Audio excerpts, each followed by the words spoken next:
Hello everyone. ఈ వీడియోలో అయితే నేను సి అంటే ఏంటి, సి మనం ఎందుకు నేర్చుకోవాలి అనేది ఈ వీడియోలో చెప్పబోతున్నాను. ఇంకా నేను ఈ సి లాంగ్వేజ్ గురించి మొత్తం ఫుల్ కోర్స్ చేసేసి ఈ ఛానల్లో అప్లోడ్ చేస్తాను, మీరు అక్కడ నుంచి చూసి నేర్చుకోవచ్చు. ఇక లేట్ చేయకుండా వీడియోలోకి వెళ్ళిపోదాం. ఇక్కడ వచ్చేసి మనం ఈ రెండు టాపిక్స్ గురించి తెలుసుకుందాం. మొదటి వచ్చేసి మనం సి లాంగ్వేజ్ అంటే ఏంటి, తర్వాత వచ్చేసి మనం ఎందుకు నేర్చుకోవాలనేది చూద్దాం. ఇక్కడ కనిపిస్తున్న వ్యక్తి పేరు వచ్చేసి డెన్నిస్ రిట్చే. ఇతను 1970లో బెల్ ల్యాబ్స్లో దీన్ని డెవలప్ చేశాడు, ఈ సి లాంగ్వేజ్ని. ఇంకా ఇది వచ్చేసి సి లాంగ్వేజ్ డెఫినేషన్. ఈ C language is a procedural language. ప్రొసీజరల్కి ఇంకో పేరు వచ్చేసి ఫంక్షనల్ లాంగ్వేజ్ అని కూడా అంటారు. ఇంకా వచ్చేసి general purpose language that provides low level access to system memory. మన సిస్టంలో ఉండే మెమరీ అనేది చాలా తక్కువగా యాక్సెస్ చేస్తుంది ఈ సి లాంగ్వేజ్ అనేది. అందుకే ఇప్పటికి కూడా చాలా అప్లికేషన్స్లో ఈ సి లాంగ్వేజ్ అనేది యూజ్ చేస్తున్నారు.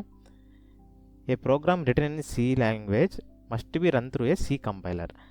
మనం ఒక సి ప్రోగ్రామ్ రాసిన తర్వాత ఖచ్చితంగా ఈ సి కంపైలర్ అనేది మనం యూజ్ చేస్తాం. అది ఏం చేస్తుందంటే మనం రాసిన ప్రోగ్రామ్ని ఎగ్జిక్యూటబుల్ కోడ్లోకి కన్వర్ట్ చేస్తుంది. అలా కన్వర్ట్ చేసిన కోడ్ను మాత్రమే మన కంప్యూటర్ అనేది ఏం చేస్తుందంటే రన్ చేయగలదు, లేదంటే కనుక రన్ చేయలేదు. కాబట్టి ఈ సి కంపైలర్ అనేది చాలా ఇంపార్టెంట్ మనకు సి లాంగ్వేజ్లో. C serves as the foundation for many modern languages like C++, Java, సి#. అంటే ఏంటంటే ఈ సి లాంగ్వేజ్ అనేది చాలా వాటికి వీటన్నిటికి చాలా వరకు ఫౌండేషన్ అని చెప్పుకోవచ్చు. ఎందుకంటే సి వచ్చిన తర్వాతనే ఈ లాంగ్వేజ్ అన్నీ వచ్చాయి. C++ ఏంటంటే ఈ సికి ఎక్స్టెన్షన్ అని చెప్పుకోవచ్చు. దీన్ని ఇంకా ఏమంటారంటే సి విత్ క్లాసెస్ అని అంటారు. సి మొత్తం ఎలా ఉంటుందో సేమ్ అలాగే ఉంటుంది, కాకపోతే దీంట్లో ఊప్స్ కాన్సెప్ట్స్ అనేది యాడ్ అవుతుంది. ఇది మొత్తం సి లాంగ్వేజ్ డెఫినేషన్ వచ్చేసి. తర్వాత వచ్చేసి మనం సి లాంగ్వేజ్ ఎందుకు నేర్చుకోవాలనేది చూద్దాం. ఇక్కడ మనకు ఇద్దరు వ్యక్తులు కనిపిస్తున్నారు కదా, వీళ్ళిద్దరి మధ్య కాన్వర్జేషన్ జరగాలంటే వీళ్ళిద్దరికి ఏదైనా కామన్గా ఒక లాంగ్వేజ్ వచ్చి ఉండాలి. ఏదో తెలుగు కావచ్చు, ఇంగ్లీష్ కావచ్చు, హిందీ కావచ్చు, ఏదైనా కానీ. అప్పుడు మాత్రమే వీళ్ళిద్దరూ కాన్వర్జేషన్ అనేది జరుపుకోగలరు.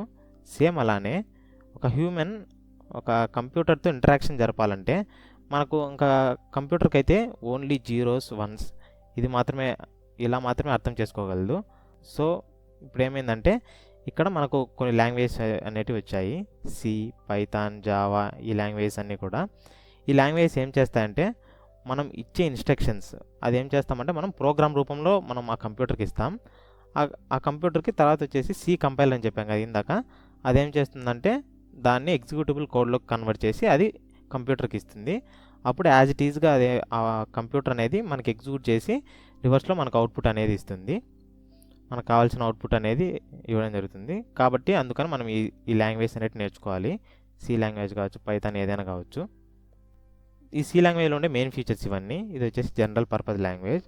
ఇంకా మెమరీ అయితే చాలా తక్కువ యాక్సెస్ చేస్తుంది మిగతా ప్రోగ్రామింగ్ లాంగ్వేజ్తో చూసుకున్నట్లయితే. ఇంకా ఏంటంటే మనకు ఎగ్జిక్యూషన్ అనేది కూడా చాలా ఫాస్ట్గా ఉంటుంది సి లాంగ్వేజ్లో. సింటాక్స్ కూడా చాలా క్లీన్గా ఉంటుంది, పక్కన వాళ్ళు చూసినా కానీ సింపుల్గా అర్థం చేసుకోగలరు. నెక్స్ట్ వచ్చేసి ఫౌండేషన్ ఆఫ్ ప్రోగ్రామింగ్ లాంగ్వేజెస్. చాలా వరకు చాలా లాంగ్వేజ్ కూడా ఇది ఫౌండేషన్. ఇంకా ఏంటంటే మనం రియల్ వరల్డ్ అప్లికేషన్స్ ఏమైనా చూద్దాం.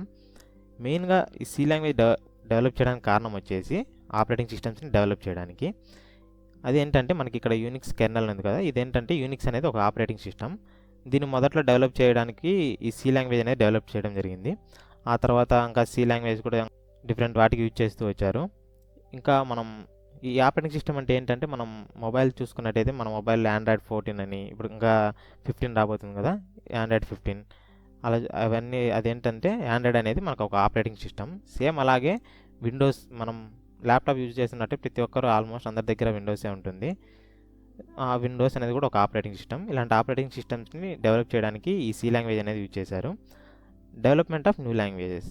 ఇంకా సి వచ్చిన తర్వాత చెప్పాం కదా ఇందాక, చాలా లాంగ్వేజ్ రావడం జరిగింది, C++, సి#, జావా, ఇవన్నీ కూడా. తర్వాత వచ్చేసి గ్రాఫిక్స్ అండ్ గేమ్స్. ఏంటంటే మనం ఇంకా సి లాంగ్వేజ్ యూజ్ చేసి మనం కొన్ని గేమ్స్ కూడా డిజైన్ చేయొచ్చు. అవి మనం ఆడే పెద్ద పెద్ద గేమ్స్ కాదు, కానీ ఒకప్పుడు మనం ఆడుతూ ఉంటాం చిన్న చిన్న గేమ్స్, రేసింగ్ గేమ్స్ కావచ్చు, చెస్ గేమ్, ఆర్కరీ, ఇలాంటి గేమ్స్ అన్నీ కూడా ఈ సి లాంగ్వేజ్ యూజ్ చేసి డెవలప్ చేయొచ్చు.